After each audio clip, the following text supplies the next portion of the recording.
Hi everyone, welcome back to part 2 of synaptic transmission. In this episode, we are going to go from presynaptic to postsynaptic and examine the world of postsynaptic receptance of the neurotransmitters. In the last episode, we saw that there were two types of synapses, electrical synapses and chemical synapses. We looked at the prototypical chemical synapse, the neuromuscular junction. Then we talked about the presynaptic portion of chemical synaptic transmission, including neurotransmitter synthesis and excitation-secretion coupling. In this episode, we will look at the two types of proteins that are responsible for receiving the signal of neurotransmitters. They are ligand-gated ion channels and G-protein coupled receptors. Then we will look at postsynaptic potentials and summation, reuptake and enzymatic degradation, and synaptic plasticity. First of all, in order to sense the signal transmitted by the neurotransmitters, we need to have proteins. The postsynaptic reaction is based on proteins called receptors. Receptor proteins have a neurotransmitter binding site, where neurotransmitters bind, causing the receptor protein to change in conformation. Moreover, some of the receptors have allosteric binding sites. These are sites that are different from the orthodox neurotransmitter binding site. However, these allosteric sites provide places for drugs to bind to, and this provides something that pharmacologists can work on. There are two major types of receptors. One is ligand-gated ion channels, and the other is G-protein coupled receptors. We will call them GPCRs from now on. First, ligand-gated ion channels. In ligand-gated ion channels, we have ligand-gated chlorine channel, which is a specific ion channel, meaning that it has selectivity, only allowing chlorine to pass through. We also have some channels that are not that specific, such as ligand-gated cation channels. These are permeable to both sodium and potassium, and sometimes calcium as well. However, there are still some ion channels, such as sodium channels, that are selective indeed. Each ion channel has a reversal potential. This is defined as the potential at which the direction of ion flow is reversed. What does this mean? Well, let's take a look at this graph on the right. The horizontal axis is the membrane voltage, or membrane potential. The vertical axis is the direction of the membrane current, or ionic current, through the channel. At some point, the curve of current against voltage crosses the horizontal axis. Here, it crosses the axis at 0 microvolts. This is called the reversal potential. Why does this happen? Let's first think about the case of one single ion. If the channel is permeable to only one single ion, then the reversal potential is equal to the equilibrium potential for that ion. If the membrane potential is lower than the equilibrium potential, then ion flow is in one direction. If it is higher, then ion flow is in the other direction. Therefore, for channels that are permeable to multiple ions, we can find out the reversal potential through a compound of equilibrium potentials of the single ions. For example, for a cation channel that is permeable to both sodium and potassium, the reversal potential is between the equilibrium potential of the two ions. Ligand-gated ion channels can cause two types of postsynaptic potentials. One is the excitatory postsynaptic potential, or EPSP. This is simply a depolarization of the postsynaptic neuron. For example, if sodium ions flow into the postsynaptic cell through the channels, then the membrane potential becomes less negative. This is an EPSP. In contrast, we also have inhibitory postsynaptic potentials, or IPSPs. For example, if chlorine ions flow in through the channels, then the membrane potential becomes more negative. The neuron is hyperpolarized and therefore inhibited. So this is called an IPSP. On the other hand, we have a class of more complicated receptors called GPCRs, G-protein coupled receptors. The general mechanism of G-protein coupled receptors is like this. First, the GPCR is a transmembrane protein. it can bind to another protein called the G protein. The G protein consists of 3 subunits, namely alpha, beta, and gamma subunits. The G protein's name comes from the fact that it can bind to GDP and GTP. Does this sound a little bit familiar? Well, GDP and GTP are very similar to ADP and ATP. ATP stands for adenosine triphosphate, while GTP stands for guanosine triphosphate. They're all nucleotides with phosphate groups on them. So usually the G protein is bound to a GDP molecule with only 2 phosphate groups. Then, when the G protein coupled receptor is activated, if the neurotransmitter binds to the GPCR and the G protein happens to attach to the GPCR, then GDP is replaced with a GTP. The GPCR helps the G protein complete this substitution. With GTP, now the G protein is activated. The alpha subunit and beta gamma subunits separate. The alpha subunit with GTP can activate other proteins. For example, it can activate some enzyme or open another ion channel. The beta and gamma subunit stick together, and they can also activate other enzymes or proteins. All of these proteins that are activated are called effector proteins because they exert some effect on the cell. GPCRs bind to G proteins, and G proteins activate G protein-gated ion channels or enzymes. On the right hand, we see an illustration of how the beta-gamma subunit opens a potassium channel. On the left side, we see an illustration of how the alpha subunit may open an enzyme. This enzyme will cause other changes, and those changes will cause yet other changes. These changes are called secondary chemical actions. A series of secondary chemical actions can be called a secondary messenger cascade. The name secondary messenger comes from the fact that there are usually molecules that act as messengers to convey the information. For example, in this pyramid, we see one transmitter activating several GPCRs, one GPCR activating several G proteins, one G protein activating several proteins called adenylyl cyclases. Adenylyl cyclase turns ATP into cyclical AMP, CAMP. CAMP is the secondary messenger. It acts as a messenger and conveys information to protein kinase A. Each CAMP activates many protein kinase A's, and many protein kinase A's activate yet more potassium channels. In this process, one neurotransmitter can open many potassium channels. Therefore, this secondary messenger cascade helps with the magnification of a signal in the postsynaptic neuron. This cannot be easily achieved in ligand-gated ion channels, in which one neurotransmitter usually activates only a few ligand-gated ion channels. There are 3 major classes or types of G proteins. They are GS, GI, and GQ. Please note that the SIQ subscripts only refer to the alpha subunit of the G proteins, because that is what matters most in this protein. Usually, alpha is the one who does the work, and beta and gamma sometimes just lies around and looks at alpha. This is the illustration of the function of GS. In the GS protein, the alpha subunit stimulates adenylyl cyclase. Adenylyl cyclase is an enzyme that produces CAMP from ATP. The increased concentration of CAMP causes protein kinase A to be activated. This protein kinase A has the function of phosphorylating other proteins. In other words, it adds phosphate groups to other proteins and enhances their function. S therefore stands for stimulate. The higher level of activity of protein kinase A causes a stimulation of the cell. On the other hand, we also have GI proteins, which is the exact opposite of GS proteins. The alpha subunit of GI proteins inhibit adenylyl cyclase, so it decreases the intracellular concentration of CAMP. This decreases the activity of protein kinase A and decreases the level of phosphorylation of proteins.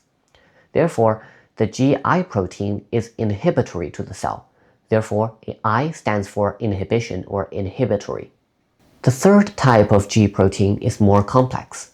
In GQ, the alpha subunit activates a kind of enzyme called phospholipase C. The protein phospholipase C catalyzes the reaction of the division of PIP2 into two segments called IP3 and DAG. PIP2 is a kind of phospholipid that exists in the neuronal membrane. It is divided into DAG, which is hydrophobic and stays in the membrane, and IP3, which is hydrophilic and floats into the cytoplasm. DAG then activates protein kinase C, which is also a protein kinase and phosphorylates other proteins, adding phosphate groups to them. IP3, on the other hand, goes to the calcium channels on smooth endoplasmic reticulum. Inside the smooth ER, there is much calcium ions stored. The IP3 opens this ligand-gated calcium channel on the smooth ER and releases the calcium channel into the cytoplasm. The calcium ions and the protein kinase C can act on other proteins in the cell or even act on cell gene expression, thus having profound impacts on the entire cell. Now, let's take some time to review what are some similarities and differences between ligand-gated ion channels and GPCRs. Here we have some of them. In terms of similarities, both bind to neurotransmitters. They have a specific binding site that is complementary to the shape of the neurotransmitters. Also, both can cause EPSPs or IPSPs. And finally, both may result in the influx or efflux of ions. Some differences are the ion channels are direct and the GPCRs are indirect in terms of effect. Moreover, GPCRs may have other functions than opening ion channels, for example, phosphorylating proteins or altering gene expression. Finally, GPCRs may have secondary messenger cascades, as we've seen in the pyramid. Thus, it can influence more proteins than ion channel. After the signal is received by the GPCR or by the ion channel, there are postsynaptic potentials. There may be EPSPs or IPSPs, as we've seen before. These potentials should flow along the dendrite in order to reach the soma. So we need to examine the properties of the dendrite. Inside the dendrite, the signal decays with dendritic length. Experimentally, we can simulate the EPSP with the injection of a current.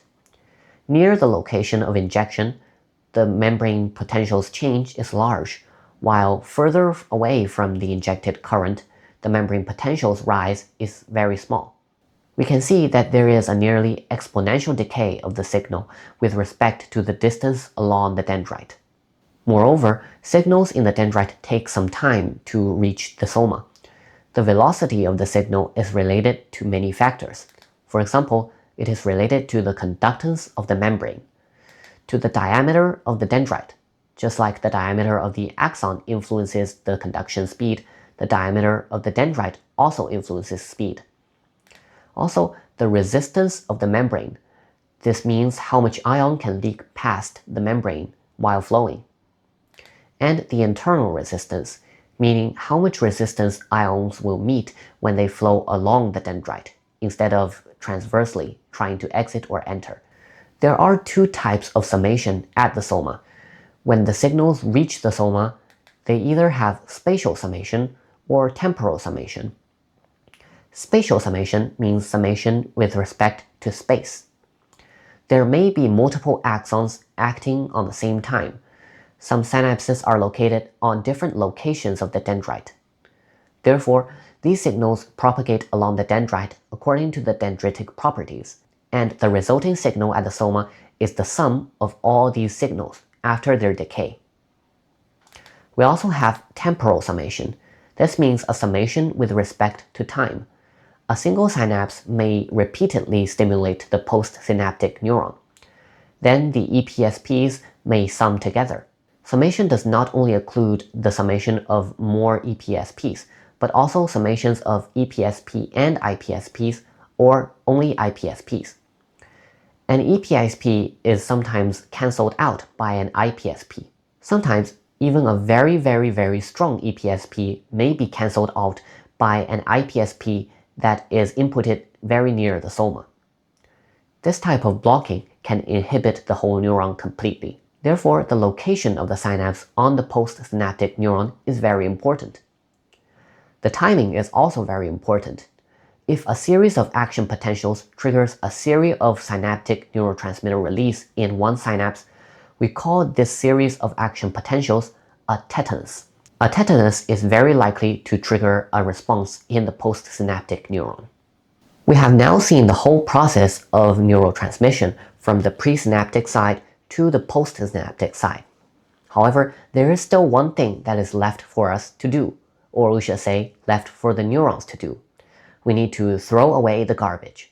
This is because excess neurotransmitters in the synaptic gap will repeatedly stimulate the receptor. Maybe the ion channels will stay open for prolonged periods of time. This can cause overexcitation or inhibition. In fact, overexcitation by glutamate is sometimes considered to be the cause of some diseases. Therefore, we need to dispose of the excess neurotransmitters at the synaptic cleft. There are two ways to do this. One is enzymatic degradation. We just need to clear the garbage on site so that they no longer activate the receptors.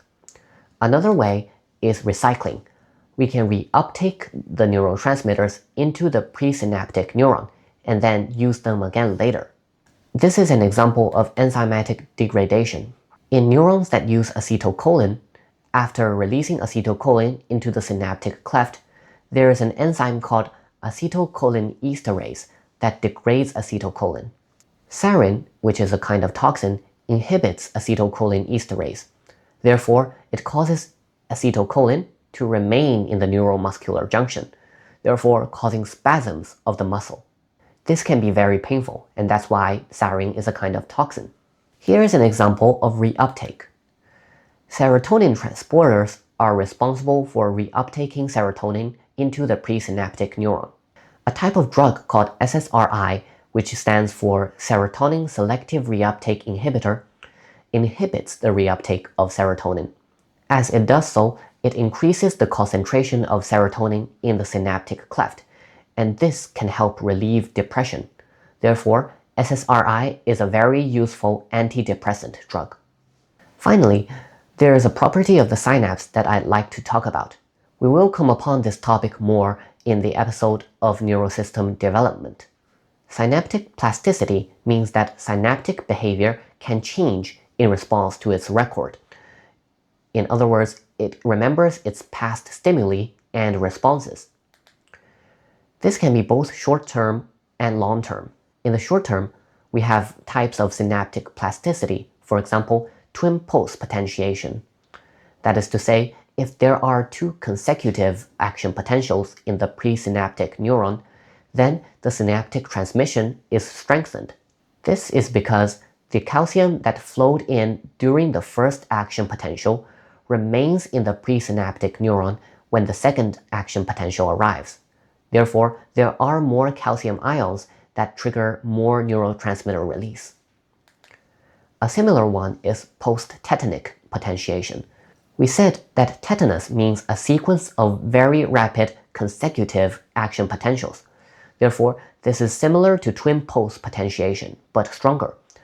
There is still residual calcium ions in the presynaptic neuron, which strengthens neurotransmitter release. Moreover, there are other mechanisms that enhance vesicle docking and release. The plasticity can also be long-term. Notably, we have long-term potentiation, LTP, and long-term depression, LTD. These will be important topics when we talk about memory and learning. And finally, there's a very brutal way of changing the way the synapse behaves. We can form new synapses at the same location or prune this synapse. That means deleting this synapse altogether. Final question time. Which of the following statements are correct? A. Reuptake and enzymatic degradation both prevent neurotransmitters from staying in the synapse. B. Synapses have memory about their past behavior. C. Spatial summation means directly adding together all the EPSPs at the synapses. D. Dendrites are excellent conductors of ion currents. The answer is A and B. For A, reuptake and enzymatic degradation both prevent neurotransmitters from staying in the synaptic cleft. B, synapses have memory about their past behavior. That is true. This characteristic is called synaptic plasticity. C, spatial summation does not mean directly adding together all the EPSPs at the synapses, because when the EPSPs reach the soma, they have already decayed, and they're not the same as they were at the synapses. Finally, dendrites are not very good conductors of ion currents because many ions leak out of the dendrite or decay along the dendrite. In these two episodes, we have learned about the two types of synapses and focused on chemical synapses. We have seen the presynaptic side and postsynaptic side of synaptic behavior. We have also learned about the garbage disposal mechanisms of the synapse and talked about how synapses are plastic. In the next episode, we will talk about some of the neurotransmitters. We haven't had the chance of going into much detail about them yet, but they are very important and very diverse. So get ready to meet some friends that will accompany us all the way through the course. See you again in the next episode.